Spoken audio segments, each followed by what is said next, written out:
I think this is the potential to provide us with the biggest story of the weekend, because United at home, away, they're the same side defensively. They're all at sea.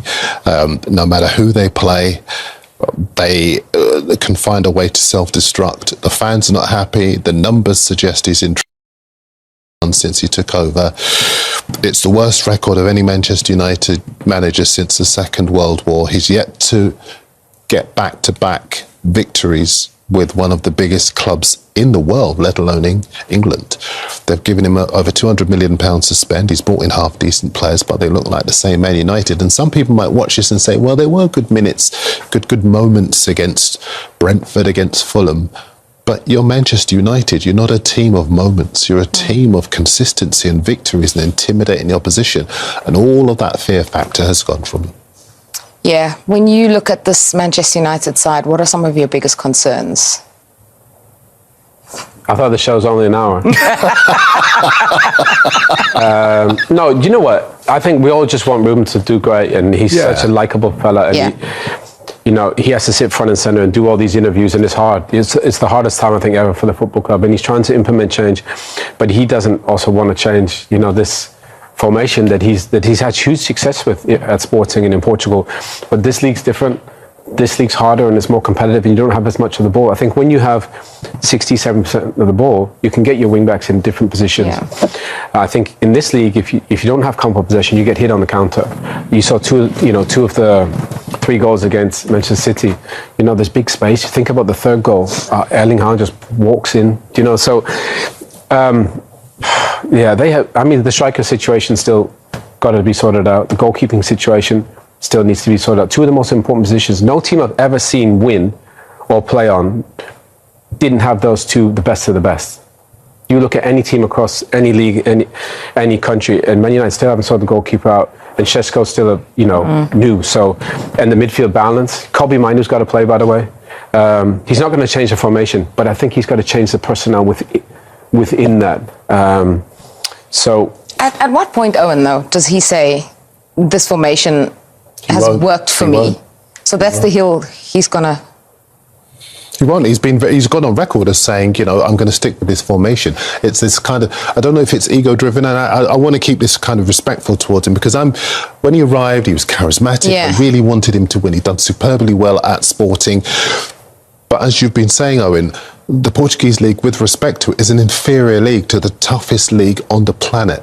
And you simply cannot continue with a system that isn't giving you consistency, that is leaving players out of position and visibly uncomfortable, and that is leaving your goalkeeper time and again exposed. So then my question still stands. At which point does he say he has to make a change? Can he make a change? Is he just going to see this through? What are your thoughts on that? He's done it his way for a year. And he's entitled to that because he's had amazing success. But the thing is, he's done it his way for a year and it hasn't really worked the way he envisioned. So at some point, you're going to have to adjust and go, okay, we'll play the same formation, but we got to tweak the personnel. Kobbie's not really played, Kobbie Mainoo. Kobbie has to play.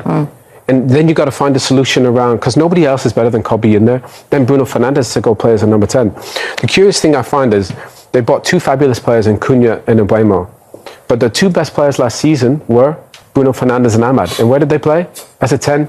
Didn't fix the goalkeeper, didn't fix the striker.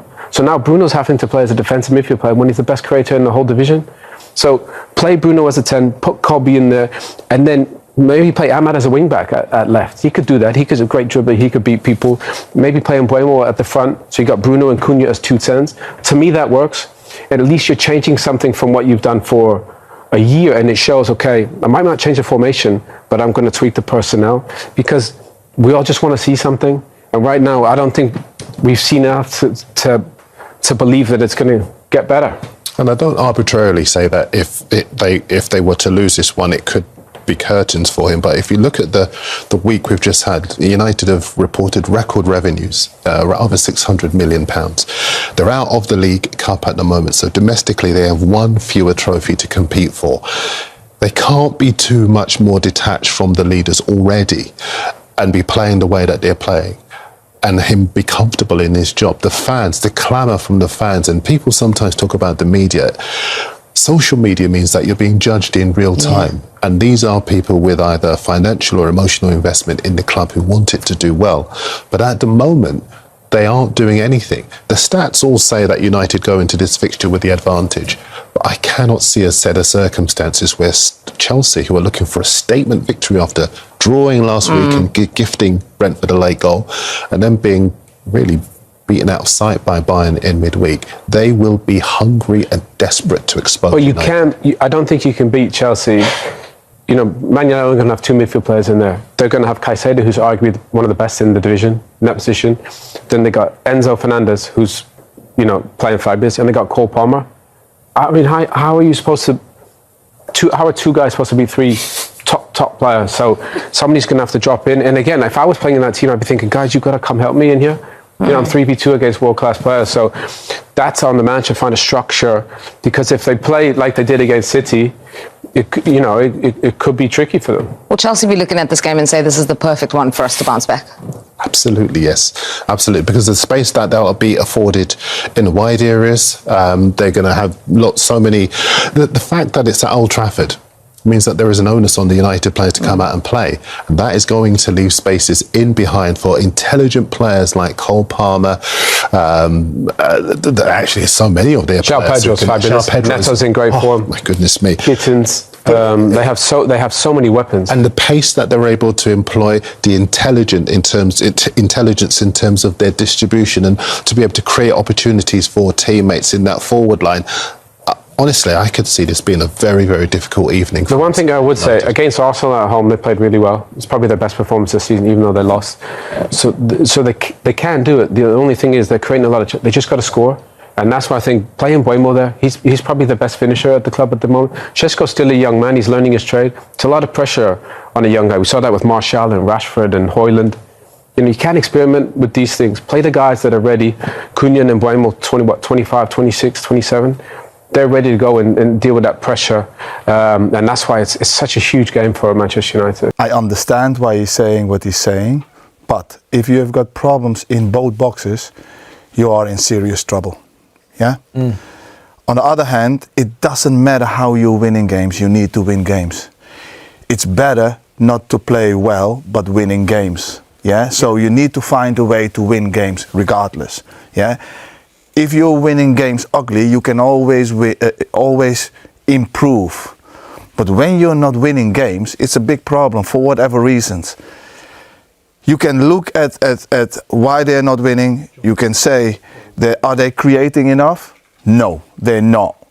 He's playing Shaw left side of a tree. Yep. That is not his strongest position. We all know that Shaw is the best at left back, going up and down. He's playing Euro right side of a tree. He used to play at his old club in a 4. He's playing De Ligt in the middle of a tree. De Ligt has been brought up at Ajax in a 4. So my problem is all those players are really not really comfortable, and that is a little bit, you know, my problem with it all. New contract. He was offering me a new contract. And no, it's normal things just to show the support, explaining that is a long project. He said many times this is my first season. For me, it's not. But normal things. Spoke with him, with Omar, with Jason, just trying to see all the data around the team. So a normal meeting, and we had several. But in this moment, it's normal. People pay attention to that. I mean, I understand you will appreciate the support, I'm sure. But you also know you do have to win matches, don't you? That is, guys, this is football, and this is the club with more pressure maybe in the world. But we want to win. And again, I think we are. You can say whatever, and I think last year I was a lot of very critical of the way we play. I think we are playing well until the boxes. Defending and attacking. We need to be more aggressive in the boxes. We need to be more clinical. The rest, I think we are improving, and comparing to last year, I think we are in the better place. But again, we need to win. We lost against Arsenal and we lost against City. And here losing especially in the beginning after last season, is a problem. Afternoon, Rúben. You said after the City game that there are a lot of things that have happened in the last few months that we don't know about. Appreciate you might not be able to say everything, but can you give us some context as to the type of things? No, guys, you know more or less, and you are here for a while, and you have your sources, so you know what I was talking about. But now I'm focused on Chelsea. I just wanted to ask you, in terms of Chelsea, the returning Alejandro Garnacho to Old Trafford, you talked about him needing a new environment when he left the club. Just wonder what conversations did you have with him to kind of conclude that would be best for him? Garnacho is not our player. I'm focusing our play. We have. I'm really happy with Mason and Cunha returning. That is my focus, and then the rest you have to talk with the Chelsea manager. Simon. Hey, Rúben, you've had a full week with the players, so I'm just wondering what you've managed to do this week and how helpful it's been to have that time with them.